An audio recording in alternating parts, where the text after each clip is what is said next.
नमस्कार, मैं हूं रत्ना और आप देख रहे हैं सी न्यूज़ भारत। एरो करते मध्य प्रदेश छत्तीसगढ़ बुलेटिन की और बात होगी बैतूल की, जहां नीट यूजी 2026 पेपर लीक मामले को लेकर आम आदमी पार्टी ने जिलाध्यक्ष विनोद जगताप के नेतृत्व में विरोध प्रदर्शन किया। साथ ही बात करेंगे बुरहानपुर की, जहां ग्राम पंचायत बोरसोर में सरपंच और सचिव पर गंभीर भ्रष्टाचार के आरोप लगे हैं। ऐसी तमाम खबरों पर विस्तार से चर्चा करेंगे। बैतूल में नीट यूजी 2026 पेपर लीक मामले को लेकर आम आदमी पार्टी ने जिलाध्यक्ष विनोद जगताप के नेतृत्व में विरोध प्रदर्शन किया। कार्यकर्ता नेहरू पार्क में इकट्ठा हुए, जहां केंद्रीय शिक्षा मंत्री के प्रतीकात्मक छायाचित्र का दहन कर आक्रोश जताया गया। इसके बाद रैली के रूप में सभी कलेक्टर कार्यालय पहुंचे और राज्यपाल के नाम ज्ञापन सौंपकर मामले की निष्पक्ष जांच, दोषियों पर कड़ी कार्रवाई की मांग की। प्रदर्शनकारियों ने कहा कि नीट जैसी महत्वपूर्ण परीक्षा में पेपर लीक होना लाखों छात्रों के भविष्य के साथ खिलवाड़ है और इससे परीक्षा प्रणाली की पारदर्शिता पर गंभीर सवाल खड़े होते हैं। आम आदमी पार्टी ने केंद्र सरकार से सख्त कदम उठाकर छात्रों को न्याय दिलाने की मांग की। कार्यक्रम में प्रदेश उपाध्यक्ष नर्मदापुरम जोन प्रभारी अजय सोनी, प्रदेश संयुक्त सचिव शंकर पेंदाम, अजीज खान सहित अन्य पदाधिकारी और कार्यकर्ता मौजूद रहे। बताइए, क्यों आए थे आज हम यहाँ आए हुए थे, आम आदमी पार्टी के समक्ष हम आए थे कलेक्ट्रेट ऑफिस, जो कि नीट की परीक्षा के इसमें जो भ्रष्टाचार जो हुआ है उसके समक्ष हम एक कहना चाहिए विरोध में हम लोगों ने प्रदर्शन किया गया। जो शिक्षा मंत्री है उनके विरोध में हमने मुर्दाबाद के नारे लगाए गए और जो कहना चाहिए ये और इस्तीफे की बात भी कही गई है कि भाई इन्हें इस्तीफा दिया जाए और इस तरह से शिक्षा के जो स्तर पे हो इस तरह का भ्रष्टाचार ना हो, इसका हमने काफ़ी इससे पुरजोर से हमने विरोध किया आम आदमी पार्टी के समक्ष हमने, है ना। और इस तरह की जो भ्रष्टाचार ना हो ऐसे हमारे ये आशाएं करते हैं हम आम आदमी पार्टी के समक्ष के इसमें। बस इतना जी। आज क्यों आए थे? आज जो हम लोग यहाँ पर कलेक्ट्रेट ऑफिस में ज्ञापन सौंपने आए थे, जो देश में लगातार 2017 से लेकर 2026 तक 4 बार नीट के पेपर लीक हुए, जिसके कारण लाखों बच्चों का भविष्य बर्बाद हुआ। सरकार एक और जहां रोजगार देने की बात करती है और रोजगार के लिए वो पेपर के माध्यम से लोगों से मोटी फीस वसूलती है और फीस वसूलने के बाद दलालों के माध्यम से पेपर लीक कराकर और लीक कराने के बाद जब वो रद्द कराकर परीक्षा, वो चारों ओर से अपनी डपड़ी अपना राग आलपती है। ना रोजगार देना पड़े और ना शिक्षा का व्यवसायीकरण हो, ऐसा सरकार चाहती है। जी भाषा बता, आज यहाँ पर जो अम्बेडकर चौक पर विरोध प्रदर्शन किया गया है, किस लिए किया गया है, क्या मांग है? जैसा कि आप सभी को विदित है कि देश में 22 लाख बच्चों को नीट एग्जाम के जो 3 मई में जो पेपर हुए थे, भारतीय जनता पार्टी के ही नेताओं ने पेपर खरीद कर 22 लाख बच्चों का देश का भविष्य बर्बाद कर दिया। कल की ये घटना है कि एक छात्र ने 17 साल के बच्चे ने नीट के एग्जाम में उदास होकर, निराश होकर मौत को गले लगाना पसंद किया, लेकिन दोबारा भारतीय जनता पार्टी की इस नीट की परीक्षा को दोबारा परीक्षा में बैठना पसंद नहीं किया। भारतीय जनता पार्टी के नेताओं का आज हमने, शिक्षा मंत्री का, धर्मेंद्र प्रधान का आज हमने यहाँ पोस्टर जलाया है। भारतीय जनता पार्टी के प्रधानमंत्री नरेंद्र मोदी जी का मुर्दाबाद के नारे लगाए हैं। भारतीय जनता पार्टी की सरकार के नरेंद्र मोदी जी के जितने भी मंत्री हैं जो नैतिकता के आधार पर जिम्मेदारी नहीं लेते हैं और इस्तीफा नहीं देते, उन सब के मुर्दाबाद के आज आम आदमी पार्टी के हमारे पदाधिकारियों ने, हमने सबने मिलकर यहाँ पर उनका विरोध दर्ज कराया है। आज राज्यपाल के नाम जिला कलेक्टर को, हम जिला प्रशासन को हम ज्ञापन सौंप रहे हैं कि 22 लाख बच्चों के जो भविष्य बर्बाद करने वाले जो लोग हैं, जो जिम्मेदार लोग हैं शिक्षा मंत्री देश के, उनके ऊपर कड़ी से कड़ी कार्रवाई की जाए, उनको इस्तीफा दिलाया जाए और उनसे जुड़े हुए सीबीआई जाँच में जो 4 से 5 लोग जो पाए गए हैं उन लोगों को कड़ी से कड़ी आजीवन सजा दिलाई जाए, ताकि नीट में जो लगातार 4 से 5 बार बच्चों के भविष्य को बर्बाद कर दिया गया है भारतीय जनता पार्टी की सरकार में, इस प्रकार से छात्रों का भविष्य बर्बाद करने में दोबारा इसकी पुनरावृत्ति ना हो, दोबारा कोई माँ बाप निराश ना हो, बच्चे निराश ना हो, उनकी उम्मीद ना टूटे। बैतूल से सीनियर संवाददाता संदीप वाइकर की रिपोर्ट। बुरहानपुर जिले की जनपद पंचायत अंतर्गत ग्राम पंचायत बोरसोर में सरपंच और सचिव पर गंभीर भ्रष्टाचार के आरोप लगे हैं। ग्रामीणों के अनुसार मवेशियों के लिए बने एक कुंड की मरम्मत के नाम पर कागजों में लाखों रुपए का भुगतान दिखाकर हेराफेरी की गई, जबकि मौके पर केवल मामूली मरम्मत और लीपा पोती ही की गई है। आरोप है कि घटिया निर्माण सामग्री का उपयोग कर तकनीकी स्वीकृति और मूल्यांकन में बड़ी राशि का खेल किया गया है और बिना अधिकारियों की मिली भगत के ये संभव नहीं था। ग्रामीणों ने मामले की निष्पक्ष जांच और दोषियों पर एफआईआर दर्ज करने की मांग जिला कलेक्टर और जिला पंचायत सीईओ से की है। दलदल हुआ है, पशु के लिए कुंड बनाया गया है, क्या इसकी साफ सफाई नहीं होती है? अभी तक आप देख ले कि कैसा गंदा पानी पिला रहा है पशुओं को। ये सरपंच सचिव बोल रहे हैं कि दूसरे तीसरे दिन सफाई करते, लेकिन यहाँ पे कोई आता ही नहीं, देखता ही नहीं। देखा हमने कि उसके अंदर बहुत गंदगी हुई है, कुछ कपड़े पड़े हैं, कुछ फतरे दगड़े पड़ी हुई है, कीचड़ हुआ है। यहाँ पे सफाई तो होती नहीं तो क्या है, कीचड़ तो लगेगा, ये कपड़े तो पड़े लेंगे, डोल वैसे ही पानी पी ले बेचारे पशु। कौन सा गाँव है ये बोरसर, ग्राम बोरसर। आपका शुभ नाम? रविंद्र पंडित मेढे। पूरा नया बनाया है वो तो कुछ लोगों का कहना है कि मात्र रिपेयरिंग की है, नया नहीं बनाया है, रिपेयरिंग किया है। जिन्होंने बनाया उसको भी आपके सामने ला के दूंगा मैं। नया बनाने उसने बनाया। कमीशन खाया होगा भी, कमीशन खाया होगा ना। एक साल में कितने कार्य हुए अपने यहाँ पर? एक साल में कार्य 3 रोड बने, सीसी रोड, 2 पुलिया बनी है, एक खपरखेड़ा का रोड बना है, सीसी रोड। स्कूल की लागत मतलब कहाँ का काम किए हुए स्कूल के? स्कूल में वाटरप्रूफ में की, 1 आंगनवाड़ी में, बस 2 आंगनवाड़ी में, 3 आंगनवाड़ी, 3 आंगनवाड़ी। एक बची है। कौन कौन सी आंगनवाड़ी कहाँ की है? ये अपनी गोलखेड़ा की है, एक सरलाबाई वाली है और एक खपरखेड़ा वाली है। आपका शुभ नाम? दिलीप पटेल। बताइए, गोठान पे जो हाला है ढोरों को पानी पीने वाला, वो कितनी राशि से रिपेयरिंग किया गया? ते किती राशी होती है? ते दिले तळ्या म्हणून तो काय 70 का 75,000 म्हणून आरसीसी में नाही 12 महीने, कितने महीने हुए? 1 साल हो गया। 1 साल होगा। कितनी राशि निकाली गई थी? कितने काय म्हणते काय? 80,000 असं काही लगभग 80,000 रुपये निकाली गई। तो रिपेयरिंग के लिए 80,000 रुपये लगते हैं क्या? उसमें सलिया भी डाली है ना, तो सलिया रिपेयरिंग में सलाई डाली है आपने, तो 80,000 निकलेगी। बेस डाल के ऊपर उठाया उसको। कौन सा गाँव है ये? बोरसर। बुरहानपुर से सीनू संवाददाता अनिल महाजन की रिपोर्ट। दुर्ग शहर में पिछले 2 दिनों से पेट्रोल को लेकर फैली अफवाहों के कारण पेट्रोल पंपों पर भारी भीड़ उमड़ रही है, जहां लोग लंबी कतारों में घंटों खड़े होकर ईंधन भरवा रहे हैं, जिससे आमजन को परेशानी का सामना करना पड़ रहा है। इस बीच खाद्य विभाग के अधिकारी अनुराग सिंह भदौरिया ने स्पष्ट किया है कि पेट्रोल और डीजल की किसी भी तरह की कमी नहीं है और ये स्थिति केवल अफवाहों के कारण बनी है, क्योंकि लोग ज़रूरत से अधिक ईंधन भरवा रहे हैं, जिससे कुछ पंपों पर अस्थायी दबाव और स्टॉक खत्म होने जैसी स्थिति बन रही है। वहीं हाल ही में पेट्रोल की कीमत में लगभग 3 रुपये की बढ़ोतरी ने भी लोगों की चिंता बढ़ा दी है, लेकिन प्रशासन ने अपील की है कि नागरिक अफवाहों पर ध्यान न दें और सामान्य रूप से ही ईंधन खरीदें, क्योंकि आपूर्ति पूरी तरह से पर्याप्त है। कल से ऐसी अफवाह जैसी स्थिति निर्मित हुई है, जिससे काफ़ी ज़्यादा लोग पेट्रोल डीजल के लिए लाइन लगा रहे हैं और जिसके कारण से पेट्रोल पंप में ड्राई होने की स्थिति निर्मित हो रही है। उसके लिए लगातार अगले दिन ऑयल कंपनी पेट्रोल डीजल उपलब्ध कराई जा रही है। जिले में पेट्रोल डीजल की कोई समस्या नहीं है, पर्याप्त उपलब्धता है। तो मेरी लोगों से यही अपील रहेगी कि कृपया पैनिक होकर बाइंग मत करें।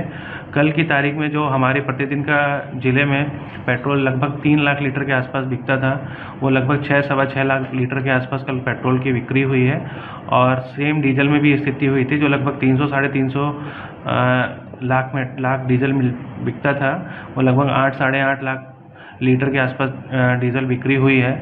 तो लोगों के द्वारा मांग में अप्रत्याशित रूप से वृद्धि हुई है, जिस कारण से ऐसी स्थिति निर्मित हुई है। लगातार उस पर निगरानी रखी जा रही है। कुछ पेट्रोल पंप ड्राई भी हुए हैं और जिस पे ऑयल कंपनी के द्वारा लगातार उसमें डीजल पेट्रोल उपलब्ध कराए जाने के प्रयास किए जा रहे हैं। कुछ लोगों के द्वारा पूरी टैंकर और अपनी टंकी फुल कराने के बाद भी अवैध रूप से लिया जा रहा है, बड़े बड़े ड्रमों में, बॉटलों में, इस तरह से पेट्रोल और डीजलों का अधिग्रहण किया जा रहा है। इस मामले में क्या कहना चाहिए? मैडम, किसी भी व्यक्ति को पेट्रोल में या फिर किसी जरीकेन में देने का नियम बिल्कुल नहीं है। उनको अपनी जितनी उनकी वाहन की क्षमता है उतनी क्षमता के अनुरूप वो डीजल या पेट्रोल ले सकते हैं। कहीं पे ऐसी स्थिति निर्मित होगी तो बिल्कुल उस पर कार्रवाई होगी और उस पर कठोर कार्रवाई करेंगे। मैडम, आम जनता को कोई संदेश देना चाहिए? आम जनता को यही संदेश देना चाहेंगे कि डीजल पेट्रोल की पर्याप्त उपलब्धता है। चूँकि ऐसी स्थिति निर्मित हुई है, लगातार लोग आ रहे हैं, तो 1 आध दिन में स्थिति सामान्य हो जाएगी। बिल्कुल भी घबराने की आवश्यकता नहीं है। जिले में पर्याप्त स्टॉक उपलब्ध है। धन्यवाद। दुर्ग छत्तीसगढ़ से सीनियर संवाददाता धर्मेंद्र गुप्ता की रिपोर्ट। परासिया क्षेत्र के शिवपुरी थाना अंतर्गत ग्राम पंचायत सेठिया में किसान चोखेलाल राय और उनके बेटे विकास राय ने पुलिस पर उनकी कृषि भूमि पर दूसरे पक्ष को जबरन कब्जा दिलाने का आरोप लगाया है।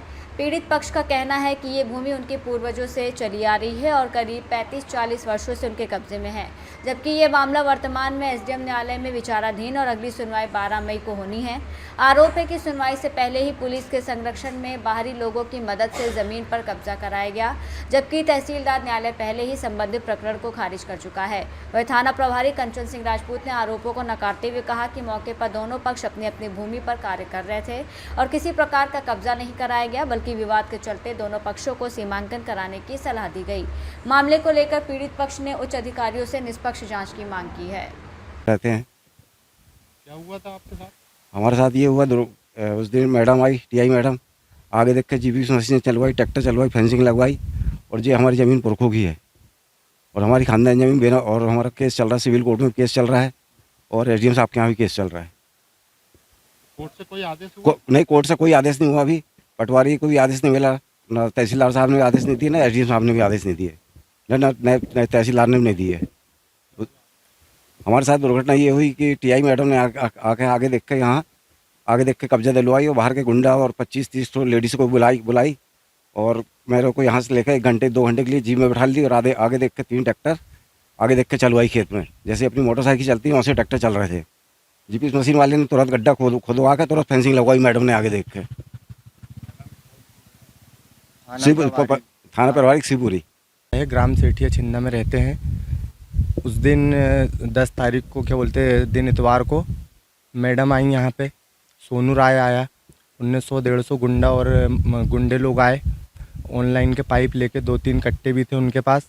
मैडम भी आई उनके साथ में। मैडम ने सामने से 3 ट्रैक्टर, 1 जेसीबी और 1 ट्रैक्टर में क्या बोलते हैं खंबे फेंसिंग रख के लेके आए।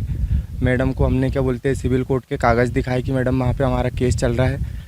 मैडम बोलती नहीं, बोले वो केसेस से कोई मतलब नहीं है, जो उनने ज़मीन ली है वो जिसके नाम पे ज़मीन है वो करेंगे खाएंगे, न्यायालय से कोई लेना देना नहीं है।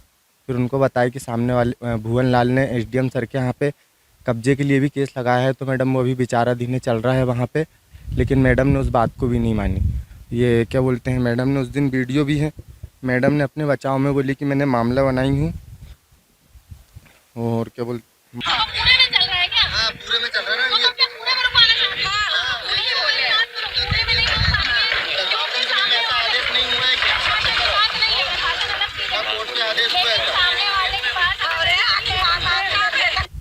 मैडम इसकी ज़रूरत नहीं है, वो मैडम ने खुद ने सामने से कब्जा करवाई यहाँ पे। क्या निवेदन है कि जो हमारे साथ जो अन्याय हुआ है उसकी छानबीन की जाए निष्पक्ष भाव से।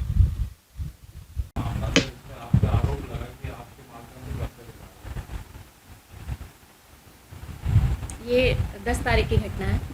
चोखेलाल राय और भुवन लाल राय का विवाद था।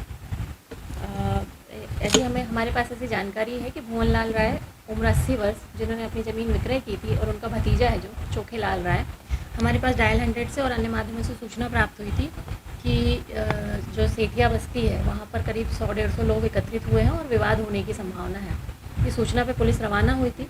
मौके पे पहुँच के स्थिति को नियंत्रित किया गया, दोनों पक्षों की बात सुनी गई, दोनों पक्षों की तरफ से दस्तावेजों का अवलोकन किया गया और जो वैधानिक कार्रवाई बनती थी वो की गई। इसमें चोखेलाल की पत्नी गौरव बाई के द्वारा एक रिपोर्ट की गई थी, जिसमें अविनाश राय के द्वारा मारपीट करना, धक्का देने की रिपोर्ट की गई थी। इस रिपोर्ट पे हमने एफआईआर ली है। साथ ही एक दूसरा पक्ष था जो कि आपराधिक किस्म की प्रवृत्ति का व्यक्ति है, निगरानीशुदा है, थाना शिवपुरी का निगरानीशुदा बदमाश है राज कैथवास। उसके विरुद्ध धमकी दिए जाने और असामाजिक गतिविधियों में संलिप्त होने की सूचना मिली थी, जिस पर दूसरी एफआईआर अविनाश राय की तरफ से दर्ज की गई है। जो आरोप लगाते हैं कि कब्जा आपने दिला है जेसीबी वगैरह और कई साधनों से, इस विषय आपका क्या पक्ष है? कब्जा दिलाने के संबंध में पुलिस की ओर से कोई कार्रवाई नहीं की गई है, ना ही पुलिस के पास ऐसा कोई अधिकार है। उस समय मौके पे जिन लोगों की काश्तकारों की ज़मीन थी, अपनी अपनी ज़मीनों पे काम कर रहे थे, जो कि पूरा वाद विवाद सुनने के बाद दोनों पक्षों को सीमांकन कराए जाने की समझाइश दी गई है।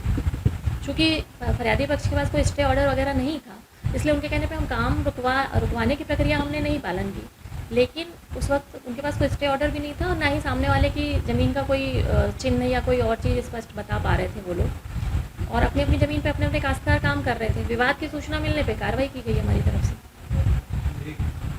परासिया से सी न्यूज़ संवाददाता ललित तिवारी की रिपोर्ट। टीकमगढ़ में पति की लंबी उम्र और अखंड सौभाग्य की कामना को लेकर सुहागिन महिलाओं ने वट सावित्री व्रत को बड़े ही श्रद्धा और विधि विधान के साथ मनाया। शहर और ग्रामीण क्षेत्रों में सुबह से ही मंदिरों और वट वृक्षों के पास महिलाओं की भीड़ उमड़ पड़ी, जहां 16 श्रृंगार कर पहुंची महिलाओं ने वट वृक्ष की परिक्रमा की, धागा बांधा और अपने पति की दीर्घायु, परिवार की सुख समृद्धि की कामना की। धार्मिक मान्यताओं के अनुसार सावित्री द्वारा अपने तप और श्रद्धा से यमराज से पति सत्यवान के प्राण वापस प्राप्त करने की कथा को स्मरण करते हुए महिलाओं ने व्रत का महत्व बताया। पूजा के दौरान महिलाओं ने कथा श्रवण, आरती और पारंपरिक रीति रिवाजों का पालन किया, जिससे पूरा वातावरण भक्ति और आस्था से सराबोर हो गया। तो बताएं पूजा सावित्री ने अपने पति के प्राण बचाने के लिए यम से लड़ी थी। अच्छा। है ना, तो कोई आजकल चलता आ रहा है कि है सो अपने अपने घरे स्त्री पूजा करें। बट वृक्ष की। हाँ, बट वृक्ष की। मैं नेहा दीक्षित हूँ।